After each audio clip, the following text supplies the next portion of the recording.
This is a kitchen appliance.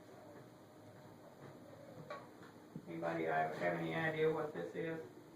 Open it up and I'll try. It's got a Yeah, grid, it's waffles. That's waffle correct. It's a waffle iron, but it's a pretty fancy one for that time. You could flip it over. It's one that you heat on the stove. Now this is not a cooking stove, this is a heating stove. But you would heat this on the stove, and then when one side is done, you'd flip it over. Women had to be pretty stout in those days. This thing probably weighs upwards of 10 pounds. Oh, wow.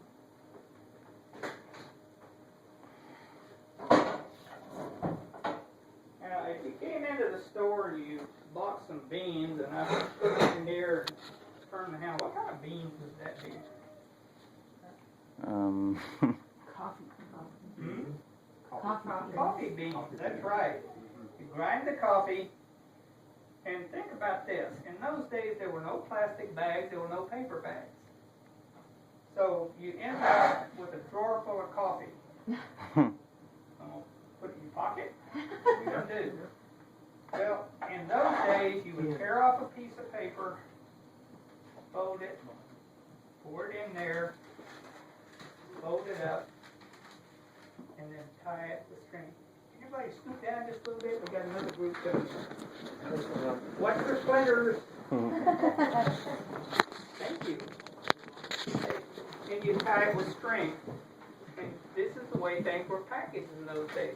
If you wanted a sack, you might bring a tow sack from home or a box to put the stuff in if you bought that much. Now, see something moving in here? What do you think this is? Churn butter, maybe? That's right. It's a Nice. cylinder butter churn. And this is a catalog page. A 3-gallon one would have cost $2.50 in those days. A 10-gallon one was $4. Now,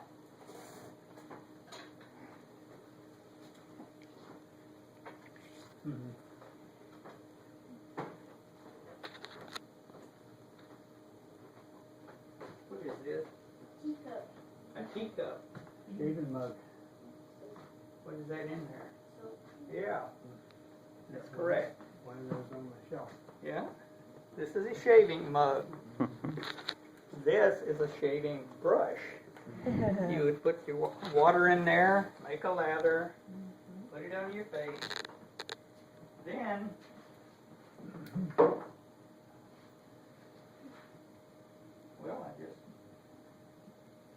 lost my name tag. Whoop, I wouldn't want to shave with this. There's my name tag.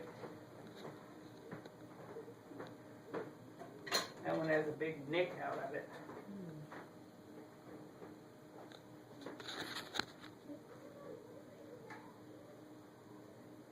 There's on who I am.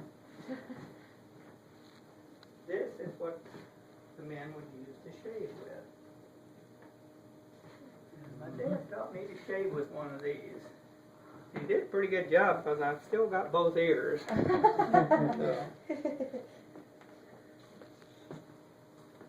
along with this was a hone and a razor strop. Razor strop was 2 pieces of leather, one very coarse and one smooth for stropping and honing this. Had a dual purpose. Sure did. It was my dad's favorite tool of punishment.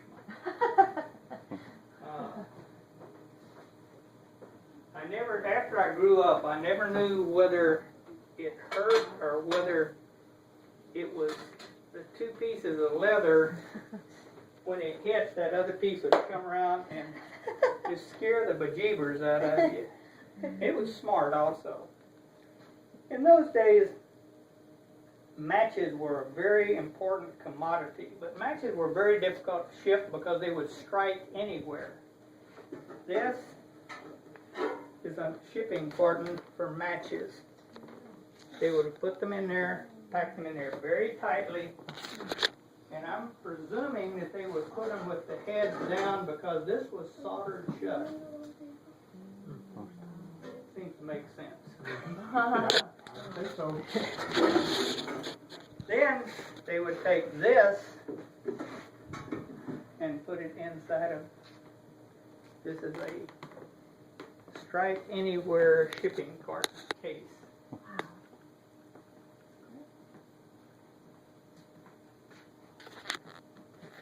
There wasn't a lot to do for entertainment in those days. No TV, no radio. But a guy named Tom Edison invented this thing. Anybody know who he was? You remember him? Hmm? Yeah.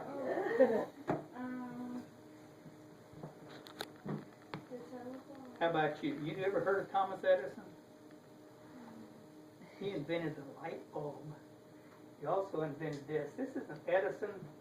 It has a round cylinder on it. And the cylinder has grooves in it. It's a record. There's no electricity, so you would have to wind this up. And there's a needle that goes against the record, a hollow tube that comes out the front. There's no volume control on this.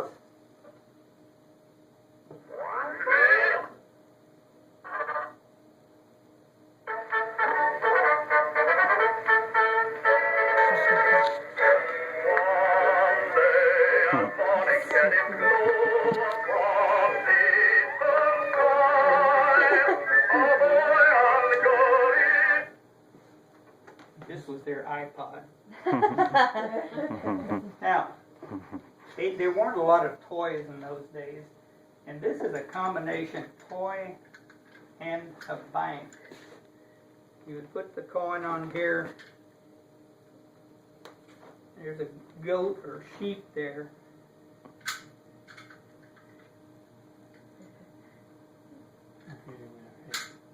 Well, oh, it's full. That's why it won't go in.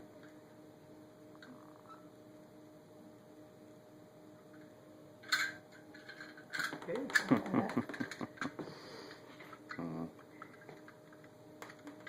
This is hard to do with gloves on.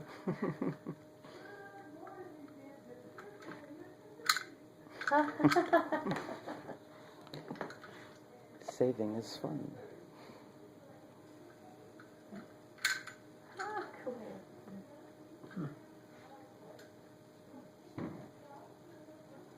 Come on. Noah Barrett like that. I'm sorry? Noah Barrett. Yeah. Antiques Roadshow. Yeah. Oh, yeah? PBS. Yeah. He'd say that's in pretty pristine condition. Well, come on.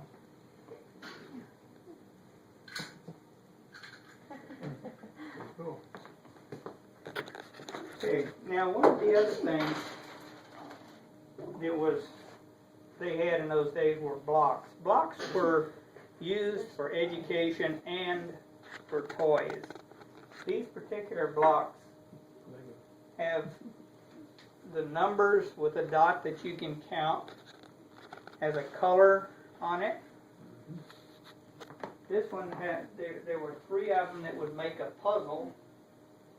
It had a nursery rhyme. It had different shapes that you could identify. It had the letters of the alphabet with a picture of something that started with that letter. This is a K, and there's a picture of a kite. Also, people played with marbles in those days. These are ceramic marbles. They're very, very, very old. Okay. Anybody tell me why they call them marbles marbles? But they roll. Marble. What are marbles made out of? Marble.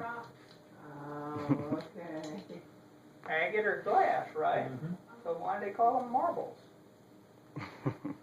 About 4,000 years ago, the Egyptians made some little round balls out of alabaster, which was a kind of marble, and they called them marbles. Okay?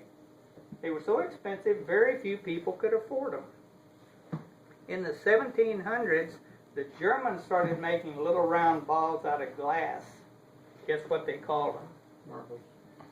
Marbles. So that's why we still call them marbles.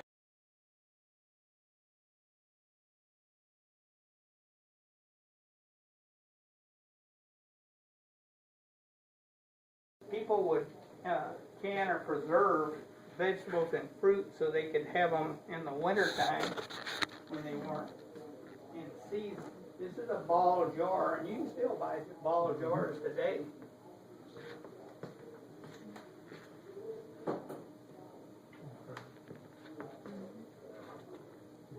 Anybody know what this is? Big fly swatter. Yeah, big black one. Sorry. What's the What do you carpet think? or the feather bed? Say again? What's the carpet or the feather bed? Yes, it's a rug beater. That's right. There were no vacuum cleaners, so if you were fortunate enough to have a rug, you'd take it out and hang it over the line, and the kids would usually beat the dirt out of it. I also understand it worked really well on little boys, not little girls. Now this is a real modern convenience. Oh, wow. A little different kind of egg beater. Looks fragile.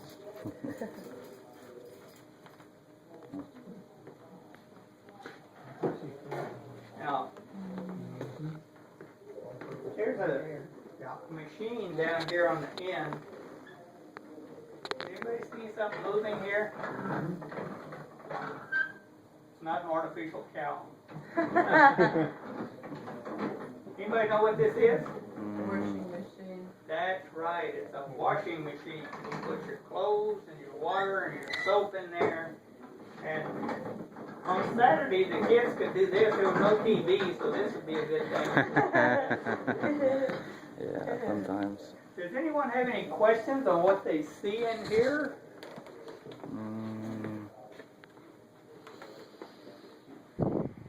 What are these all tobacco boxes right there? Yep, Cigars. those are cigar boxes. Oh, Yeah, yeah. cigars were very, very popular in those days. And I don't see any, but generally there's some, well, there's a snuff box up there. And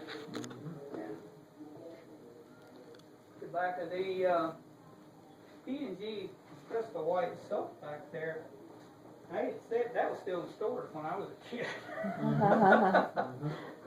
And you can still buy Argo starch.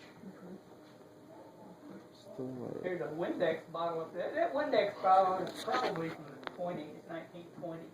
Wow. But it's pretty old. That's a fancy pitcher and bowl there in the corner. Well, if you don't have any questions, y'all go out and enjoy the rest of the museum. Oh, yes. What's that? This? Finger picture. Okay, this. You might know what this is? To make lasagna? That's right. It's called a fruiter or pleater. You put your fabric in there for collar cups. Oh, wow. Oh. Cool. Now, if you haven't seen it yet, if you go down here past the ranching exhibit, you'll see a archway. When you go in that room, on the left is the history of the ceiling that's in that room. It's a hand-carved wood ceiling that came from a building in Castile, Spain. It was built in about 1535.